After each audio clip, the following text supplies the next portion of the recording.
ನಮಸ್ಕಾರ ಸ್ನೇಹಿತರೆ, KSOU ಕ್ಲಾಸಸ್ಗೆ ಸ್ವಾಗತ. ಇವತ್ತು ನಾನು ದ್ವಿತೀಯ BA ಅವರಿಗೆ ರಾಜ್ಯಶಾಸ್ತ್ರದಲ್ಲಿರುವಂತಹ ಒಂದು ಇಂಪಾರ್ಟೆಂಟ್ ಚಾಪ್ಟರ್ ಜಾಸ್ತಿ ರಿಪೀಟೆಡ್ ಆಗಿ ಇದೇ ಕ್ವಶನ್ಸ್ ಅನ್ನ ಕೇಳ್ತಾ ಇರೋದ್ರಿಂದ ಈ ಚಾಪ್ಟರ್ ಮತ್ತೆ ಆ ಪರ್ಟಿಕ್ಯುಲರ್ ಪಠ್ಯ ಭಾಗವನ್ನು ನಾನು ಇವತ್ತು ಕ್ಲಾಸ್ ತಗೊಳ್ತಾ ಇದ್ದೇನೆ. ಸೊ ಲಾಸ್ಟ್ ಇಯರ್ ಕೂಡ ಇದು ಎಕ್ಸಾಮ್ಗೆ ಬಂದಿದೆ ಇದೇ ಕ್ವಶನ್ಸ್. ಜಪಾನಿನ ನಾಗರಿಕರ ಹಕ್ಕು ಮತ್ತು ಕರ್ತವ್ಯಗಳು ಹಾಗೆ ಜಪಾನ್ ಸಂವಿಧಾನದ ಕುರಿತಾಗಿ ಇವತ್ತು ನಾನು ಕ್ಲಾಸ್ ತಗೊಳ್ತಾ ಇದ್ದೇನೆ. ಸೊ ನೀವು ಇವಾಗ ನೋಡೋದಾದ್ರೆ ಇದು ಲಾಸ್ಟ್ ಇಯರ್ ಅಂದ್ರೆ 2026 ಅಲ್ಲಿ ಪೊಲಿಟಿಕಲ್ ಸೈನ್ಸ್ ಅಲ್ಲಿ ರಿಪೀಟೆಡ್ ಆಗಿ ಬಂದಿದೆ. ಇದೊಂದು ಕ್ವಶನ್ಸ್ ಪೇಪರ್ ನನ್ನ ಹತ್ರ ಇರೋದ್ರಿಂದ ನಾನು ನಿಮ್ಗೆ ತೋರಿಸ್ತಾ ಇದ್ದೀನಿ. ಜಪಾನ್ ನಾಗರಿಕನ ಕರ್ತವ್ಯಗಳನ್ನ ಪಟ್ಟಿ ಮಾಡಿ ಅಂತ ಬಂದಿದೆ. ಹಾಗೇನೆ ಜಪಾನ್ ಚಕ್ರವರ್ತಿಯ ಪಾತ್ರ ಮತ್ತು ಕಾರ್ಯಗಳನ್ನು ವಿಶ್ಲೇಷಿಸಿ ಅಂತ ಕೂಡ ಬಂದಿದೆ. ಸೊ ಜಪಾನ್ ಏನು ಇದೆ ಇದೊಂದು ಚಾಪ್ಟರ್ ತುಂಬಾ ಇಂಪಾರ್ಟೆಂಟ್ ಆಗಿದೆ. ಸೊ ಈ ಚಾಪ್ಟರ್ ಅನ್ನ ನೀವು ಓದ್ಕೊಳ್ಬೇಕಾಗ್ತದೆ ಎಕ್ಸಾಮಿಗೆ. ಜಪಾನಿನ ಸಂವಿಧಾನ, ಐತಿಹಾಸಿಕ ಹಿನ್ನೆಲೆ ಮತ್ತೆ ಅದರದ್ದು ಪ್ರಧಾನ ಲಕ್ಷಣಗಳು ಅಂತ ವಿಷಯದ ಬಗ್ಗೆ ನಾನು ಕ್ಲಾಸ್ ತಗೊಳ್ತೇನೆ. ಹಾಗೇನೆ ಜಪಾನ್ ನಾಗರಿಕರ ಹಕ್ಕು ಮತ್ತು ಕರ್ತವ್ಯಗಳು ಕೂಡ ಇನ್ನೊಂದು ಭಾಗದಲ್ಲಿ ಇನ್ನೊಂದು ವಿಡಿಯೋದಲ್ಲಿ ನಾನು ಕ್ಲಾಸ್ ತಗೊಳ್ತೇನೆ. ಸೊ ಈಗ ಟಾಪಿಕ್ಗೆ ಡೈರೆಕ್ಟ್ ಹೋಗೋದಾದ್ರೆ, ಮೊದಲು ನಾವು ಸಂವಿಧಾನದ ಪ್ರಧಾನ ಲಕ್ಷಣಗಳನ್ನ ನೋಡುವ ಮೊದಲು ಸ್ವಲ್ಪ ಪೀಠಿಕೆಯನ್ನ ಬರಿಬೇಕಾಗ್ತದೆ. ಅಂದ್ರೆ ಜಪಾನ್ ಸಂವಿಧಾನದ ಬಗ್ಗೆ ಸ್ವಲ್ಪ ಬರಿಬೇಕಾಗ್ತದೆ. 1868ರಲ್ಲಿ ಮೀಜಿ ಸಂವಿಧಾನದ ಮರುಸ್ಥಾಪನೆಯೊಂದಿಗೆ ಆಧುನಿಕ ಜಪಾನ್ ರಾಜ್ಯ ಅಸ್ತಿತ್ವಕ್ಕೆ ಬರ್ತದೆ. ಮೀಜಿ ಸಂವಿಧಾನವು ಸುಮಾರು 58 ವರ್ಷಗಳ ಕಾಲ ಅಂದ್ರೆ 1889ರಿಂದ 1947ರವರೆಗೆ ಜಾರಿಯಲ್ಲಿರ್ತದೆ. ಮೀಜಿ ಸಂವಿಧಾನದ ಮರುಸ್ಥಾಪನೆಯೊಂದಿಗೆ ಜಪಾನ್ ರಾಜ್ಯ ಅಸ್ತಿತ್ವಕ್ಕೆ ಬರ್ತದೆ. ಮತ್ತೆ 58 ವರ್ಷಗಳ ಕಾಲ ಆ ಸಂವಿಧಾನವು ಜಾರಿಯಲ್ಲಿರ್ತದೆ. ಈ ಸಂವಿಧಾನವು ನಿರಂಕುಶ ಪ್ರಭುತ್ವ, ದಬ್ಬಾಳಿಕೆ ಹಾಗೂ ರಾಜಪ್ರಭುತ್ವ ತತ್ವಗಳ ಮೇಲೆ ಆಧರಿಸಿದ್ದಿರುತ್ತದೆ. ಇನ್ನು ದ್ವಿತೀಯ ಮಹಾಯುದ್ಧದ ನಂತರ ಅಮೆರಿಕದ ಜನರಲ್ ಡಗ್ಲಾಸ್ ಮೆಕಾರ್ಥರ್ ಅವರು ಜಪಾನನ್ನು ಆಕ್ರಮಿಸಿಕೊಂಡ ಮಿತ್ರ ಪಡೆಗಳ ಮಹಾದಂಡನಾಯಕರಾಗಿರುತ್ತಾರೆ. ಆತನ ನಿಯಂತ್ರಣ ಮತ್ತು ನಿರ್ದೇಶನದಲ್ಲಿ 1946ರಲ್ಲಿ ಜಪಾನಿಗೆ ಒಂದು ನೂತನ ಪ್ರಜಾಸತ್ತಾತ್ಮಕ ಸಂವಿಧಾನವನ್ನು ರಚಿಸಿ ಅಂಗೀಕರಿಸಲಾಗುತ್ತದೆ. ಈ ನೂತನ ಸಂವಿಧಾನವು 1947ರ ಮಾರ್ಚ್ 3ರಂದು ಜಾರಿಗೆ ಬರ್ತದೆ. ಜಪಾನ್ ಸಂವಿಧಾನ, ನೂತನವಾದ ಸಂವಿಧಾನ 1947ರ ಮಾರ್ಚ್ 3ರಂದು ಜಾರಿಗೆ ಬರ್ತದೆ. ಪ್ರಸ್ತುತ ಆಚರಣೆಯಲ್ಲಿರುವ ಜಪಾನ್ ಸಂವಿಧಾನ ಇದೇ ಆಗಿರ್ತದೆ. ಈಗ ಪ್ರಸ್ತುತ ಇದೇ ಸಂವಿಧಾನ ಜಪಾನ್ನಲ್ಲಿ ಜಾರಿಯಲ್ಲಿರ್ತದೆ. ಈ ಸಂವಿಧಾನವನ್ನು ಮೆಕಾರ್ಥರ್ ಸಂವಿಧಾನ ಅಥವಾ ಶೋವಾ ಸಂವಿಧಾನ ಎಂದು ಕೂಡ ಕರೆಯುತ್ತಾರೆ. ಶೋವಾ ಎಂಬುದು ಜಪಾನ್ ಚಕ್ರವರ್ತಿ ಹಿರೋಹಿಟೋ ಅವರ ಪದವಿ ಸೂಚಕವಾಗಿದೆ. ಈ ಜಪಾನ್ ಸಂವಿಧಾನವನ್ನ ಮೆಕಾರ್ಥರ್ ಸಂವಿಧಾನ ಅಥವಾ ಶೋವಾ ಸಂವಿಧಾನ ಎಂದು ಕರೆಯುತ್ತಾರೆ. ಶೋವಾ ಎಂದ್ರೆ ಜಪಾನಿನ ಚಕ್ರವರ್ತಿ ಹಿರೋಹಿಟೋ ಅವರ ಪದವಿ ಸೂಚಕವಾಗಿರ್ತದೆ. ಶೋವಾ ಎಂದರೆ ದೇದೀಪ್ಯಮಾನವಾದ ಶಾಂತಿ ಎಂದಾಗುತ್ತದೆ. ಶಾಂತಿ ಅನ್ನುವ ಅರ್ಥವನ್ನು ಶೋವಾ ಎನ್ನುವುದು ಸೂಚಿಸುತ್ತದೆ. ನೂತನ ಸಂವಿಧಾನವನ್ನು ಅಳವಡಿಸಿದಾಗ ಹಿರೋಹಿಟೋ ಅವರು ಜಪಾನಿನ ಚಕ್ರವರ್ತಿಯಾಗಿದ್ದರು ಮತ್ತು ಶಿದೇಹರ ಎನ್ನುವರು ಪ್ರಧಾನಮಂತ್ರಿ ಆಗಿದ್ದರು. ಈ ಜಪಾನಿನ ಚಕ್ರವರ್ತಿ ಎನ್ನುವಂತಹ ಚಾಪ್ಟರ್ ಕೂಡ ಒಂದು ಇಂಪಾರ್ಟೆಂಟ್ ಆಗಿರ್ತದೆ. ಸೊ ಜಪಾನಿನ ಚಕ್ರವರ್ತಿ ಎನ್ನುವ ವಿಷಯದ ಬಗ್ಗೆ ಕೂಡ ನಾನು ಮುಂದೆ ಕ್ಲಾಸ್ ತಗೊಳ್ತೇನೆ, ವಿಡಿಯೋವನ್ನ ಹಾಕ್ತೇನೆ, ದಯವಿಟ್ಟು ಅದನ್ನು ಕೂಡ ನೋಡಿ. ಇದಿಷ್ಟು ಪೀಠಿಕೆಯನ್ನ ಬರಿಬೇಕಾಗ್ತದೆ. ಅಂದ್ರೆ 1868ರಲ್ಲಿ ಮೀಜಿ ಸಂವಿಧಾನದ ಮರುಸ್ಥಾಪನೆಯೊಂದಿಗೆ ಆಧುನಿಕ ಜಪಾನ್ ಅಸ್ತಿತ್ವಕ್ಕೆ ಬರ್ತದೆ. ಮತ್ತೆ ಇದು 58 ವರ್ಷಗಳ ಕಾಲ ಜಾರಿಯಲ್ಲಿರ್ತದೆ. ಹಾಗೇನೆ ದ್ವಿತೀಯ ಮಹಾಯುದ್ಧದ ನಂತರ ಡಗ್ಲಾಸ್ ಮೆಕಾರ್ಥರ್ ಅವರು ಜಪಾನನ್ನು ಆಕ್ರಮಿಸಿಕೊಂಡ ಮಿತ್ರ ಪಡೆಗಳ ಮಹಾದಂಡನಾಯಕರಾಗುತ್ತಾರೆ. ಮತ್ತೆ 1946ರ ನವೆಂಬರಲ್ಲಿ ಜಪಾನಿಗೆ ಒಂದು ನೂತನವಾದ ಪ್ರಜಾಸತ್ತಾತ್ಮಕ ಸಂವಿಧಾನವನ್ನು ರಚಿಸಿ ಅಂಗೀಕರಿಸಲಾಗ್ತಾರೆ. ಈ ಸಂವಿಧಾನವು 1947ರ ಮಾರ್ಚ್ 3ರಂದು ಜಾರಿಗೆ ಬರ್ತದೆ. ಮತ್ತೆ ಈ ಜಪಾನ್ನಲ್ಲಿ ಇದೇ ಸಂವಿಧಾನ ಈಗ ಪ್ರಸ್ತುತ ಜಾರಿಯಲ್ಲಿರ್ತದೆ. ಹಾಗೇನೆ ಈ ಸಂವಿಧಾನವನ್ನ ಶೋವಾ ಸಂವಿಧಾನ ಎಂದು ಕರೀತಾರೆ. ಶೋವಾ ಎಂದರೆ ಜಪಾನಿನ ಚಕ್ರವರ್ತಿ ಹಿರೋಹಿಟೋ ಅವರ ಪದವಿ ಸೂಚಕವಾಗಿರ್ತದೆ. ಮತ್ತೆ ಅದರ ಅರ್ಥ ಶಾಂತಿ ಎಂದಾಗಿರ್ತದೆ. ದೀಪ್ಯಮಾನವಾದ ಒಂದು ಶಾಂತಿ ಎಂದು ಅರ್ಥ ಸೂಚಿಸ್ತದೆ. ಹಾಗೇನೆ ಈ ಸಂವಿಧಾನ ಯಾವಾಗ ಅಳವಡಿಸ್ತಾರಲ್ಲ ಅಂತಹ ಸಮಯದಲ್ಲಿ ಹಿರೋಹಿಟೋ ಜಪಾನಿನ ಚಕ್ರವರ್ತಿ ಆಗಿರ್ತಾರೆ. ಮತ್ತೆ ಶಿದೇಹರ ಎನ್ನುವರು ಅವರ ಪ್ರಧಾನಮಂತ್ರಿ ಆಗಿರ್ತಾರೆ. ಇದಿಷ್ಟು ಪೀಠಿಕೆಯನ್ನ ನೀವು ಜಪಾನ್ ಸಂವಿಧಾನದ ಬಗ್ಗೆ ಬಂದಾಗ ಬರಿಬೇಕಾಗ್ತದೆ.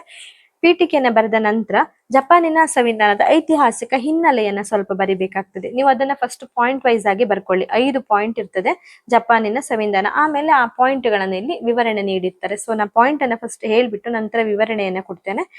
ಜಪಾನ್ ಸಂವಿಧಾನದ ಐತಿಹಾಸಿಕ ಬೆಳವಣಿಗೆಯ ಹಂತಗಳನ್ನ ನೋಡುದಾದ್ರೆ, ಒಂದನೆಯದಾಗಿ ಆದಿಕಾಲದಿಂದ ಅಂದ್ರೆ 645 ಕ್ರಿಸ್ತ ಶಕದವರೆಗೆ ಈ ಕಾಲ ಬುಡಕಟ್ಟು ಜನರ ಆಳ್ವಿಕೆಯಲ್ಲಿ ಇತ್ತಂತೆ. ಅಂದ್ರೆ ಜಪಾನ್ ಕ್ರಿಸ್ತ ಶಕ 645ರ ತನಕ ಬುಡಕಟ್ಟು ಜನರ ಆಳ್ವಿಕೆ ಕಾಲವಾಗಿತ್ತು. ಅಧಿಕಾರವು ಯಮಟೋ ಎಂಬ ಬುಡಕಟ್ಟು ಜನರ ಕೈಯಲ್ಲಿತ್ತು. ಒಂದು ಬುಡಕಟ್ಟು ಜನರ ಕೈಯಲ್ಲಿತ್ತು ಜಪಾನ್. ಮತ್ತೆ ಈ ಅಧಿಕಾರವನ್ನ ಯಮಟೋ ಎಂಬ ಬುಡಕಟ್ಟು ಜನರ ಕೈಯಲ್ಲಿ ಅಧಿಕಾರ ಇದ್ದಿತ್ತು ಎನ್ನಲಾಗಿದೆ. ಇದಿಷ್ಟು ಹಿನ್ನೆಲೆ ಆಗಿರ್ತದೆ. ಮೊದಲನೆಯದಾಗಿ 1ನೇ ಪಾಯಿಂಟ್ ಆಗಿರ್ತದೆ. ಆದಿ ಕಾಲದಿಂದ 645 ಕ್ರಿಸ್ತ ಶಕದವರೆಗೆ ಈ ಕಾಲವು ಬುಡಕಟ್ಟು ಜನರ ಆಳ್ವಿಕೆಯ ಕಾಲವಾಗಿತ್ತು. ಅಧಿಕಾರವು ಯಮಟೋ ಎಂಬ ಬುಡಕಟ್ಟು ಜನರ ಕೈಯಲ್ಲಿದ್ದಿತ್ತು. ಇದಿಷ್ಟನ್ನ 1 ಪಾಯಿಂಟ್ ಅಲ್ಲಿ ಬರಿಬೇಕು. ಇನ್ನು 645 ಕ್ರಿಸ್ತ ಶಕದಿಂದ 1192ರವರೆಗೆ ಈ ಕಾಲದಲ್ಲಿ ರಾಜಪ್ರಭುತ್ವದ ಸ್ಥಾಪನೆಯಾಗಿತ್ತು. ಇದು 2ನೇ ಪಾಯಿಂಟ್ ಆಗುತ್ತೆ. ಇನ್ನು 3ನೇ ಪಾಯಿಂಟ್ 1192ರಿಂದ 1868ರವರೆಗಿನ ಕಾಲ ಊಳಿಗಮಾನ್ಯ ಪದ್ಧತಿಯ ಕಾಲವಾಗಿತ್ತು. ಇದನ್ನ ಶೋಗನ್ ಕಾಲವೆಂದು ಕೂಡ ಕರೀತಾರೆ, ಶೋಗನ್ ಯುಗ ಎಂದು ಕೂಡ ಕರೀತಾರೆ. ಸೊ ಇದು ಫಸ್ಟ್ ಯಾರ ಆಳ್ವಿಕೆ ಕಾಲದಲ್ಲಿತ್ತು? ಬುಡಕಟ್ಟು ಜನರದ್ದು. ಯಮಟೋ ಎಂಬ ಬುಡಕಟ್ಟು ಜನರ ಕೈಯಲ್ಲಿರ್ತದೆ ಫಸ್ಟ್ ಪಾಯಿಂಟ್. ಆಮೇಲೆ ರಾಜಪ್ರಭುತ್ವದ ಸ್ಥಾಪನೆ ಆಗ್ತದೆ. ಮತ್ತೆ ಒಂದು 1192ರಿಂದ 1868ರವರೆಗಿನ ಕಾಲವನ್ನ ಊಳಿಗಮಾನ್ಯ ಪದ್ಧತಿ ಕಾಲ ಎಂದು ಕರೆಯಲಾಗ್ತದೆ. ಮತ್ತೆ ಇದನ್ನ ಶೋಗನ್ ಯುಗ ಎಂದು ಕೂಡ ಕರೆಯಲಾಗ್ತದೆ. ಇದೆಲ್ಲವೂ ಕೂಡ ಹಿನ್ನೆಲೆ ಆಗಿರ್ತದೆ. ಇನ್ನು ನೋಡುವುದಾದ್ರೆ 1868ರಿಂದ 1945ರವರೆಗಿನ ಕಾಲ ಜಪಾನಿನ ಆಧುನೀಕರಣ ಕಾಲವೆಂದು ಪ್ರಸಿದ್ಧವಾಗ್ತದೆ. ಅಂದ್ರೆ ಆ ಟೈಮಲ್ಲಿ ಸಂವಿಧಾನ ಜಾರಿಗೆ ಬರುವ ಕಾಲವಾದ್ದರಿಂದ ಅದನ್ನ ಆಧುನೀಕರಣ ಕಾಲವೆಂದು ಪ್ರಸಿದ್ಧವಾಗ್ತದೆ, ಅಥವಾ ಮೀಜಿ ಕಾಲವೆಂದು ಕೂಡ ಕರೆಯಲಾಗ್ತದೆ. ಇನ್ನು 5ನೇ ಪಾಯಿಂಟ್ ನೋಡುವುದಾದ್ರೆ 5ನೇ ಹಂತ ಸಮಕಾಲೀನ ಕಾಲ ಆಗಿರ್ತದೆ. ಈ ಹಂತವು ದ್ವಿತೀಯ ಮಹಾಯುದ್ಧದ ನಂತರ ಪ್ರಾರಂಭವಾಗ್ತದೆ. ಸೊ ಇದಿಷ್ಟು ಪಾಯಿಂಟ್ ಅನ್ನ ಕೂಡ ನೀವು ಬರಿಬೇಕಾಗ್ತದೆ. ಅಂದ್ರೆ ಜಪಾನ್ ಸಂವಿಧಾನದ ಹಿನ್ನೆಲೆಯಲ್ಲಿ ಬರಿಬೇಕಾಗ್ತದೆ. ಸೊ ನಾವ್ ಇದನ್ನ ಮೊದಲ ಒಂದು ಪಾಯಿಂಟ್ ಅನ್ನ ಎಕ್ಸ್ಪ್ಲೇನ್ ಸ್ವಲ್ಪ ಮಾಡುದು. ನಾನು ಇಲ್ಲಿ ಫುಲ್ ಕಂಪ್ಲೀಟ್ ಆಗಿ ಎಕ್ಸ್ಪ್ಲೇನ್ ಮಾಡ್ತಾ ಹೋಗುದಿಲ್ಲ, ಸ್ವಲ್ಪ ಇಂಪಾರ್ಟೆಂಟ್ ಇರುವುದನ್ನ ಹೇಳ್ತೇನೆ. ನೀವು ಮತ್ತೆ ಸಮಯ ಇದ್ರೆ ಓದ್ಕೊಂಡು ಅದನ್ನ ಬ್ರೀಫ್ ಆಗಿ ಎಕ್ಸ್ಪ್ಲೇನ್ ಮಾಡ್ತಾ ಹೋಗಿ. ಯಾಕಂದ್ರೆ ಇದು 10 or 15 ಮಾರ್ಕ್ಸ್ ಗೆ ಬರುವುದು, ಅಥವಾ 5 ಮಾರ್ಕ್ಸ್ ಗೆ ಕೂಡ ಬರುವಂತದ್ದು ಇಂಪಾರ್ಟೆಂಟ್ ಆಗಿರ್ತದೆ.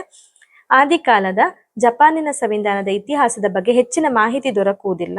ಜಪಾನಿನ ಇತಿಹಾಸ ತಜ್ಞರ ಪ್ರಕಾರ ಜಪಾನಿನ ಸಾಮ್ರಾಜ್ಯವನ್ನ ಕ್ರಿಸ್ತಪೂರ್ವ 660ರಲ್ಲಿ ಯಮಟೋ ಬುಡಕಟ್ಟಿಗೆ ಸೇರಿದ ಜಿಮ್ಮಿ ಎಂಬ ಚಕ್ರವರ್ತಿ ಸ್ಥಾಪಿಸ್ತಾನೆ. ಇದಿಷ್ಟು ಅದು ಸ್ಥಾಪನೆಯಾದ ಬಗ್ಗೆ ವಿವರಣೆ ಇದೆ. ಅಂದ್ರೆ ಇದ್ರದ್ದು ಆದಿಕಾಲದ ಏನು ಸಂವಿಧಾನದ ಬಗ್ಗೆ ಜಾಸ್ತಿ ಮಾಹಿತಿ ಇತಿಹಾಸದಲ್ಲಿ ಸಿಗುವುದಿಲ್ಲ. ಆದರೆ ಕ್ರಿಸ್ತಪೂರ್ವ 660ರಲ್ಲಿ ಯಮಟೋ ಬುಡಕಟ್ಟಿಗೆ ಸೇರಿದ ಜಿಮ್ಮಿ ಎಂಬ ಚಕ್ರವರ್ತಿ ಸ್ಥಾಪಿಸ್ತಾನೆ. ಈ ಕಾಲದ ಸರ್ಕಾರದ ಮೂಲಾಧಾರ ಪಿತೃಪ್ರಧಾನವಾದ ಆಳ್ವಿಕೆಯಾಗಿತ್ತು. ಚಕ್ರವರ್ತಿಯು ಒಂದು ಕುಟುಂಬದ ತಂದೆಯಂತೆ ಆಳ್ವಿಕೆ ನಡೆಸುತ್ತಿದ್ದನು. ಚಕ್ರವರ್ತಿಯು ದಳವಾಯಿಗಳ ಅಂದ್ರೆ ಬುಡಕಟ್ಟಿನ ಮುಖ್ಯಸ್ಥರ ಮೂಲಕ ಅಧಿಕಾರ ಚಲಾಯಿಸುತ್ತಿದ್ದನು. ಹೀಗೆ ರಾಜವಂಶದ ಅಧಿಕಾರ ವಿಕೇಂದ್ರೀಕೃತವಾಗಿತ್ತು. ಸಂಕ್ಷಿಪ್ತವಾಗಿ ಹೇಳುವುದಾದರೆ ಪುರಾತನ ಕಾಲದ ಜಪಾನಿನಲ್ಲಿ ಬುಡಕಟ್ಟು ಜನರ ಆಳ್ವಿಕೆ ಅಸ್ತಿತ್ವದಲ್ಲಿತ್ತು. ಇದಿಷ್ಟುನ ಆದಿ ಕಾಲದ ಕ್ರಿಸ್ತ ಶಕ 645ರವರೆಗಿನ ಕಾಲ. ಈ ಪಾಯಿಂಟ್ಗೆ ನೀವು ಎಕ್ಸ್ಪ್ಲೇನ್ ಮಾಡ್ಬೇಕಾಗ್ತದೆ. ಇನ್ನು ಸೆಕೆಂಡ್ ಪಾಯಿಂಟ್, ಕ್ರಿಸ್ತ ಶಕ 645ರಿಂದ 1192ರವರೆಗಿನ ಅವಧಿ. ಇದೇನ್ ಅವಧಿ ಇದೆ?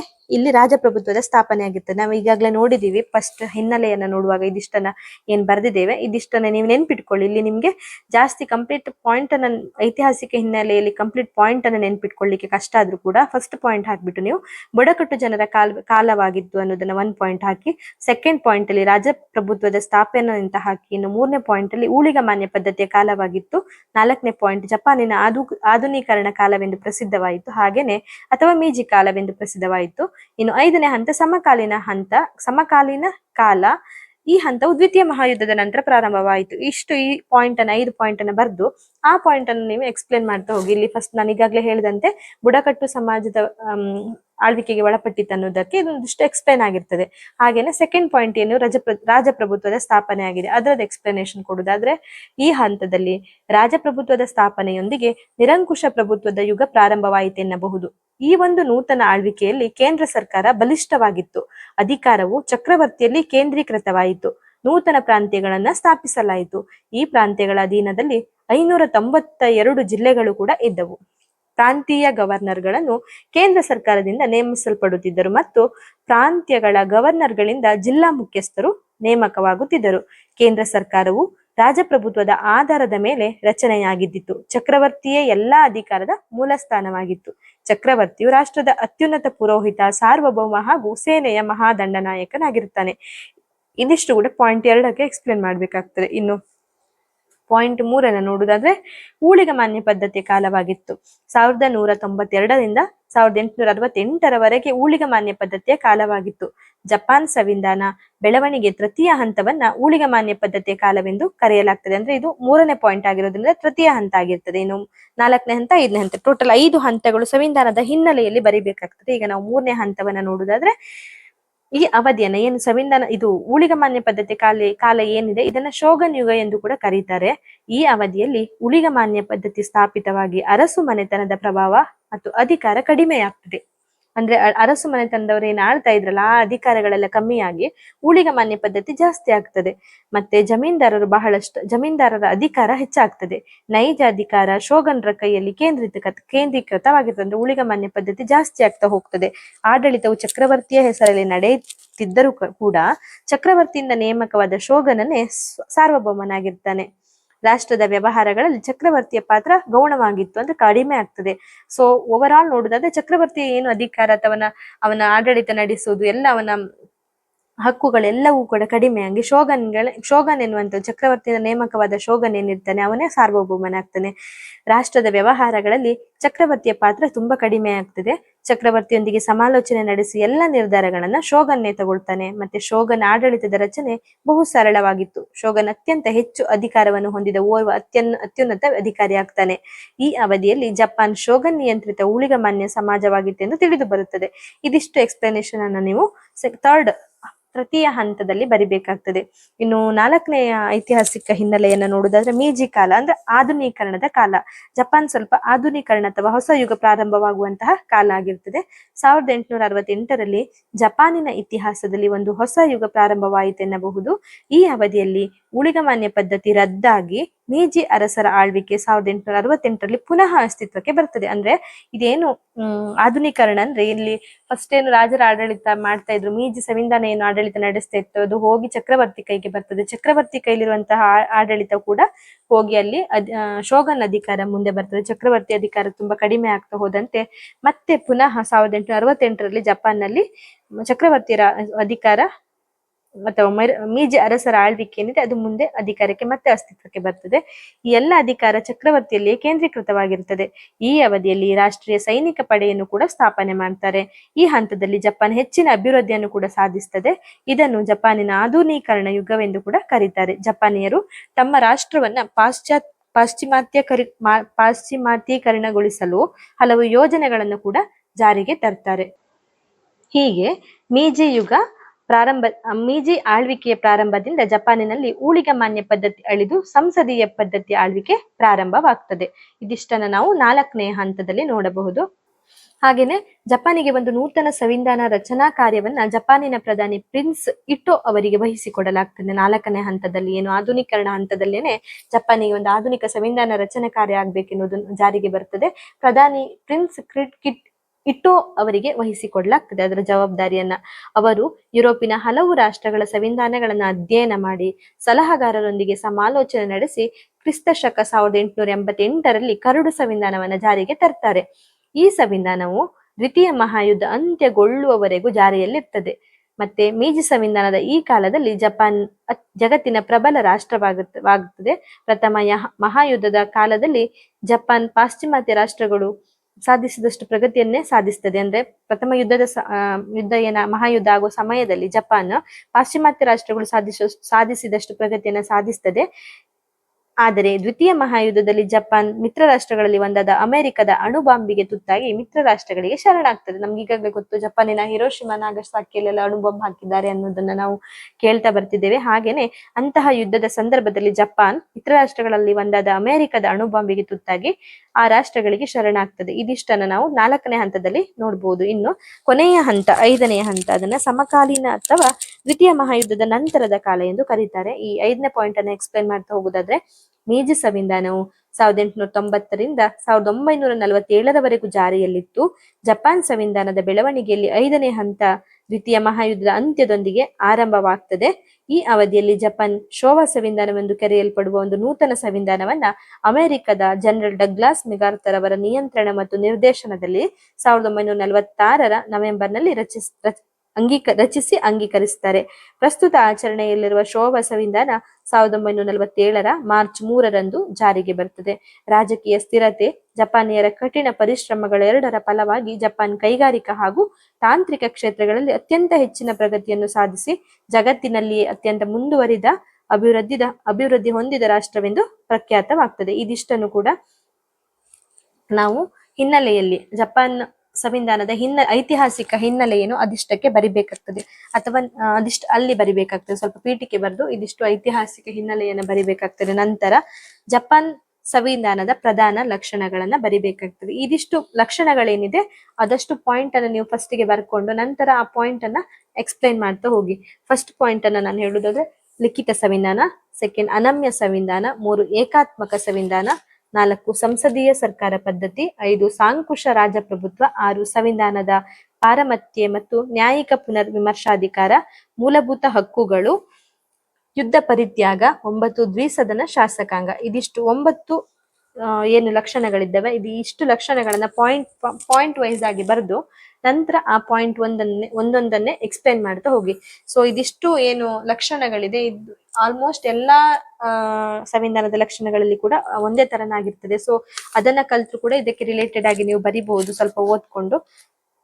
ಹಾಗೇನೆ ಎಲ್ಲ ಪಾಯಿಂಟ್ ಅನ್ನ ವಿವರಣೆ ಕೊಡುದಾದ್ರೆ ಸ್ವಲ್ಪ ವಿವರಣೆ ಹೇಳುದಾದ್ರೆ, ಇನ್ನು ಲಿಖಿತ ಸಂವಿಧಾನವನ್ನು ನೋಡುದಾದ್ರೆ ಅಮೆರಿಕದ ಸಂವಿಧಾನದಂತೆ ಜಪಾನ್ ಸಂವಿಧಾನ ಕೂಡ ಲಿಖಿತ ಸಂವಿಧಾನವಾಗಿರ್ತದೆ. ಸರ್ಕಾರದ ಸಂಘಟನೆ, ವಿವಿಧ ಅಂಗಗಳ ಅಧಿಕಾರ ವ್ಯಾಪ್ತಿ ಮುಂತಾದ ವಿಷಯಗಳನ್ನು ಕುರಿತು ಮೂಲಭೂತ ನಿಯಮಗಳನ್ನು ಒಂದು ನಿರ್ದಿಷ್ಟ ದಾಖಲೆಯಲ್ಲಿ ಬರೆದಿಡಲಾಗಿದೆ. ಈ ಸಂವಿಧಾನವು 11 ಅಧ್ಯಾಯಗಳನ್ನು ಮತ್ತು 103 ವಿಧಿಗಳನ್ನ ಒಳಗೊಂಡಿದೆ. ಇದಿಷ್ಟನ್ನ ಮೆನ್ಷನ್ ಮಾಡ್ಬೇಕಾಗ್ತದೆ. ಜಪಾನ್ ಸಂವಿಧಾನವು 11 ಅಧ್ಯಾಯಗಳನ್ನು ಮತ್ತು 103 ವಿಧಿಗಳನ್ನ ಒಳಗೊಂಡಿದೆ. ಸಂವಿಧಾನದ ಪ್ರಸ್ತಾವನೆಯು ಜನತಾ ಪರಮಾಧಿಕಾರದ ತತ್ವಕ್ಕೆ ಒತ್ತು ನೀಡಿದೆ. ಇದಿಷ್ಟನ್ನ ನಾವು ಬರಿಬೇಕಾಗ್ತದೆ. ಹಾಗೇನೆ ಸೆಕೆಂಡ್ ಪಾಯಿಂಟ್, ಇದು ಸಂವಿಧಾನದ ವಿಧಿಗಳು ಮತ್ತೆ ಅನುಚ್ಛೇದಗಳನ್ನ ಒಂದು ಕಾಲಂ ಹಾಕಿ ಕೊಟ್ಟಿದ್ದಾರೆ. ಸಮಯ ಇದ್ರೆ ಇದಿಷ್ಟು ಕಾಲಂ ಅನ್ನ ನೋಡ್ಕೊಳ್ಳಿ. ಅದ್ರಲ್ಲಿ ಅಧಿಕಾರ ಹೇಗೆ ಇರ್ತದೆ ಅಂತ, ಎಷ್ಟು ಜನ ಅಧಿಕಾರಕ್ಕೆ ಇರ್ತಾರೆ, ಕ್ಯಾಬಿನೆಟ್ ಗಳ ಬಗ್ಗೆ ಡೀಟೇಲ್ ಆಗಿರ್ತದೆ. ಇದಿಷ್ಟು ಸಮಯ ಇದ್ರೆ ಇದೊಂದು ಕಾಲಂ ಏನಿದೆ ಇದಿಷ್ಟನ್ನ ನೀವು ಓದ್ಕೊಳ್ಳಿ.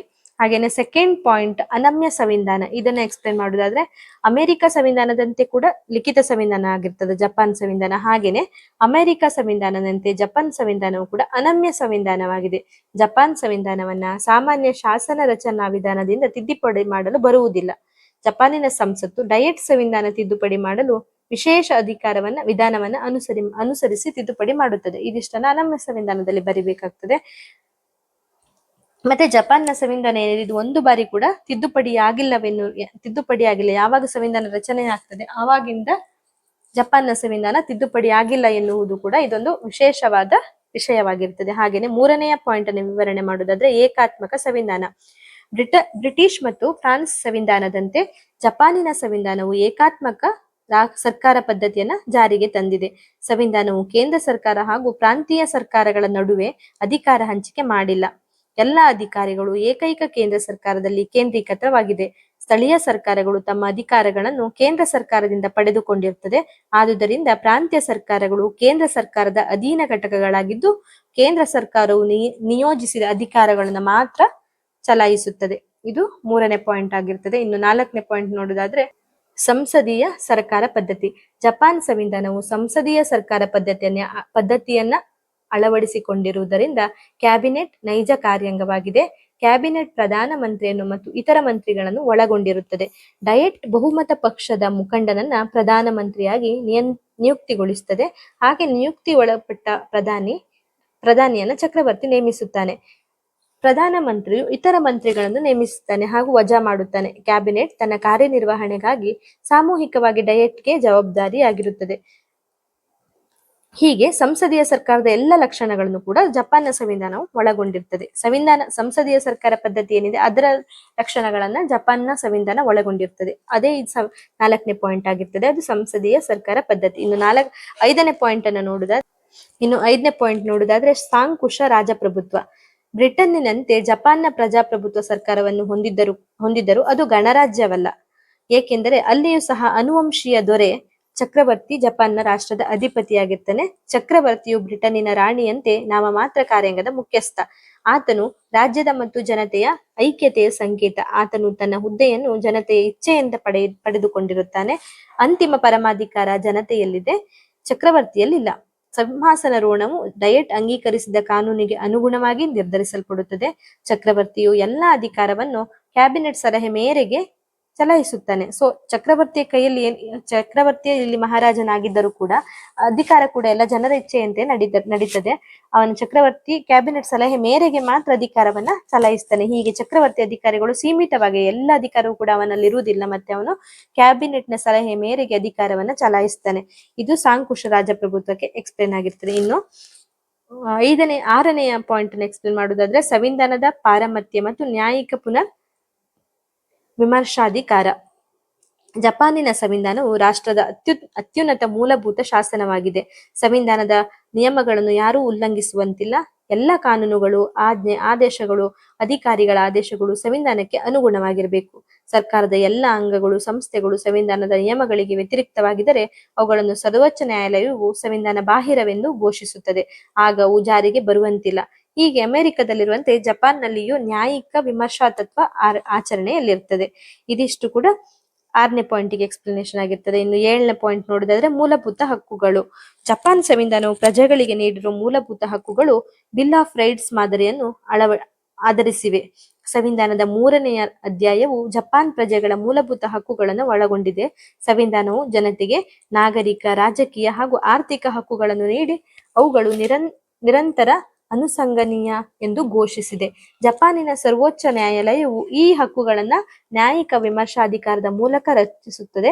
ಜಪಾನ್ ಸಂವಿಧಾನವು ಪ್ರಜೆಗಳಿಗೆ ನೀಡಿರುವ ಹಕ್ಕುಗಳು ಈ ಕೆಳಗಿನಂತಿವೆ: 1. ಸಮಾನತೆಯ ಹಕ್ಕು, 2. ಸ್ವಾತಂತ್ರ್ಯದ ಹಕ್ಕು, 3. ಧಾರ್ಮಿಕ ಸ್ವಾತಂತ್ರ್ಯದ ಹಕ್ಕು, 4. ಖಾಸಗಿ ಆಸ್ತಿ ಹಕ್ಕು, 5. ಆರ್ಥಿಕ ಹಕ್ಕು, 6. ಶೈಕ್ಷಣಿಕ ಹಕ್ಕು, 7. ಸಾಂಸ್ಕೃತಿಕ ಹಕ್ಕು ಹಾಗೂ 8ನೇದಾಗಿ ಸಂವಿಧಾನಾತ್ಮಕ ಪರಿಹಾರದ ಹಕ್ಕು. 8 ಹಕ್ಕುಗಳು ಜಪಾನ್ ಮೂಲಭೂತ ಹಕ್ಕುಗಳನ್ನ ಒಳಗೊಂಡಿರ್ತದೆ. ಇನ್ನು ಯುದ್ಧ ಪರಿತ್ಯಾಗ, 8ನೇ ಪಾಯಿಂಟ್ ನೋಡುವುದಾದ್ರೆ ಯುದ್ಧ ಪರಿತ್ಯಾಗ. ಯುದ್ಧ ಪರಿತ್ಯಾಗದ ಘೋಷಣೆಯು ಜಪಾನ್ ಸಂವಿಧಾನದ ವಿಶಿಷ್ಟ ಲಕ್ಷಣವಾಗಿದೆ. ಸಂವಿಧಾನವು ಯುದ್ಧವನ್ನ ತ್ಯಜಿಸಬೇಕೆಂದು ಹೇಳಿದೆ, ಅಲ್ಲದೆ ಅಂತಾರಾಷ್ಟ್ರೀಯ ವಿವಾದಗಳನ್ನು ಬಗೆಹರಿಸಲು ಬಲಪ್ರಯೋಗಿ ಅಥವಾ ಬೆದರಿಕೆಯನ್ನು ಸಾಧನವಾಗಿ ಬಳಸಲು ನಿಷೇಧಿಸಿದೆ. ಯುದ್ಧವನ್ನ ಮಾಡಬಾರ್ದು ಅಥವಾ ರಾಷ್ಟ್ರೀಯ ವಿವಾದಗಳನ್ನ ಬಗೆಹರಿಸಲು ಬಲಪ್ರಯೋಗ ಅಥವಾ ಬೆದರಿಕೆಯನ್ನ ಸಾಧನವಾಗಿ ಬಳಸಬಾರದು ಎನ್ನುವುದನ್ನ ಜಪಾನ್ ಸಂವಿಧಾನ ಹೇಳ್ತದೆ. ಇದೊಂದು ಲಕ್ಷಣವಾಗಿರ್ತದೆ. ಜಪಾನ್ ಭೂ, ನೌಕಾ ಹಾಗೂ ವಾಯುಸೇನೆಯನ್ನು ನಿಷೇಧಿಸಿದೆ. ಆದರೆ ಜಪಾನ್ ಸ್ವಂತ ರಕ್ಷಣೆಗಾಗಿ ಮಾತ್ರ ಸೇನಾ ಪಡೆಗಳನ್ನು ಹೊಂದಬಹುದಾಗಿದೆ. ಸ್ವಂತ ರಕ್ಷಣೆಗೋಸ್ಕರ ಮಾತ್ರ ಸೇನಾ ಪಡೆಯನ್ನು ಹೊಂದಬಹುದಾಗಿದೆ. ಮತ್ತೆ ಭೂ, ನೌಕಾ ಹಾಗೂ ವಾಯುಸೇನೆಯನ್ನು ಹೊಂದುವುದನ್ನು ನಿಷೇಧಿಸಿದೆ. ಮತ್ತು ತನ್ನ ಸ್ವಂತ ರಕ್ಷಣೆಗಾಗಿ ಮಾತ್ರ ಸೇನಾ ಪಡೆಗಳನ್ನ ಜಪಾನ್ ಸಂವಿಧಾನ ಅಥವಾ ಜಪಾನ್ ದೇಶ ಏನಿದೆ ಹೊಂದಬಹುದಾಗಿದೆ. ಆಧುನಿಕ ರಾಜ್ಯಗಳ ಸಂವಿಧಾನಗಳಲ್ಲಿ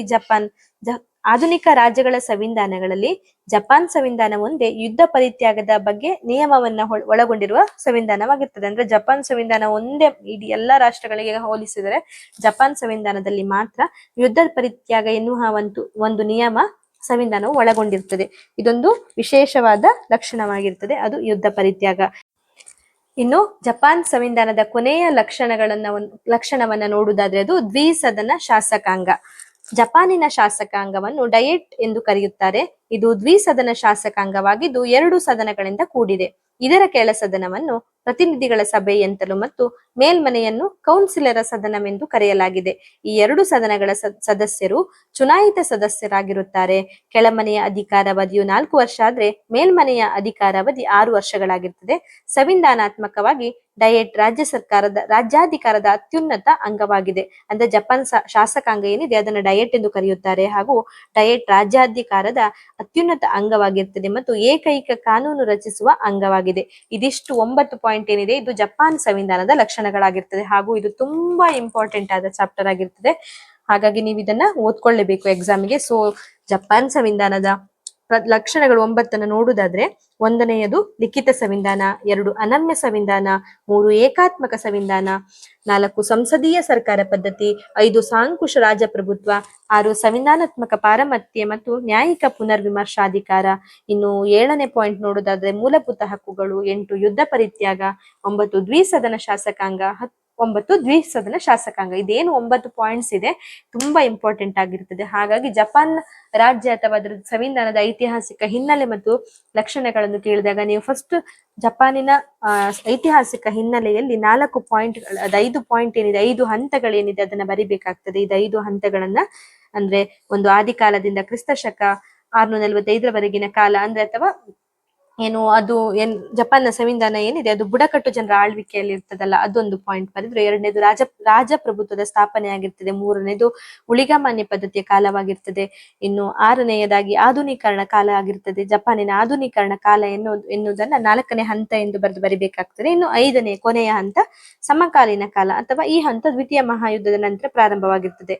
ಇದಿಷ್ಟನ್ನ ಬರೆದು ಅಷ್ಟು ಪಾಯಿಂಟ್ ಅನ್ನ ಎಕ್ಸ್ಪ್ಲೈನ್ ಮಾಡ್ಬೇಕು. ಫಸ್ಟ್ ಸಂವಿಧಾನದ ಹಿನ್ನೆಲೆ ಬರೆದು ನಂತರ ಸಂವಿಧಾನದ ಲಕ್ಷಣಗಳನ್ನ ಬರಿಬೇಕಾಗ್ತದೆ. ಇದು 9 ಲಕ್ಷಣಗಳೇನಿದೆ ಆ 9 ಲಕ್ಷಣಗಳನ್ನ ಬರಿಬೇಕು. ಅದನ್ನ ಬ್ರೀಫ್ ಆಗಿ ಅದು ಎಷ್ಟು ಮಾರ್ಕ್ಸ್ ಗೆ ಬಂದಿದೆ ಆ ಬೇಸ್ ಅಲ್ಲಿ ನೀವು ಆನ್ಸರ್ ನ ಬರಿಬೇಕಾಗ್ತದೆ. ಸೊ ಇದೊಂದು ಚಾಪ್ಟರ್ ನಿಮ್ಗೆ ತುಂಬಾ ಇಂಪಾರ್ಟೆಂಟ್ ಹಾಗೂ ರಿಪೀಟೆಡ್ ಆಗಿ ಕೇಳೋದ್ರಿಂದ ಈ ಚಾಪ್ಟರ್ ನಿಮ್ಗೆ ತುಂಬಾ ಇಂಪಾರ್ಟೆಂಟ್ ಆಗಿರ್ತದೆ. ದಯವಿಟ್ಟು ಇದನ್ನ ಓದ್ಕೊಳ್ಳಿ. ಹಾಗೇನೆ ಈ ವಿಡಿಯೋದಲ್ಲಿ ನಿಮ್ಗೆ ಏನಾದ್ರು ಕೇಳೋದಿದ್ರೆ ದಯವಿಟ್ಟು ಕಮೆಂಟ್ ಮೂಲಕ ನನಗೆ ಕೇಳಿ. ಹಾಗೇನೆ ನನ್ನ ಈ ವಿಡಿಯೋ ಏನಾದ್ರು ತುಂಬಾ ಸ್ಪೀಡ್ ಆಗಿ ಮಾಡಿದ್ರೆ, ನಿಮ್ಗೆ ಅರ್ಥವಾಗದೇ ಇರುವಂತಹ ಏನಾದ್ರು ವಿಷಯಗಳಿದ್ರೆ ದಯವಿಟ್ಟು ಕಮೆಂಟ್ ಮೂಲಕ ನನಗೆ ತಿಳಿಸಿ.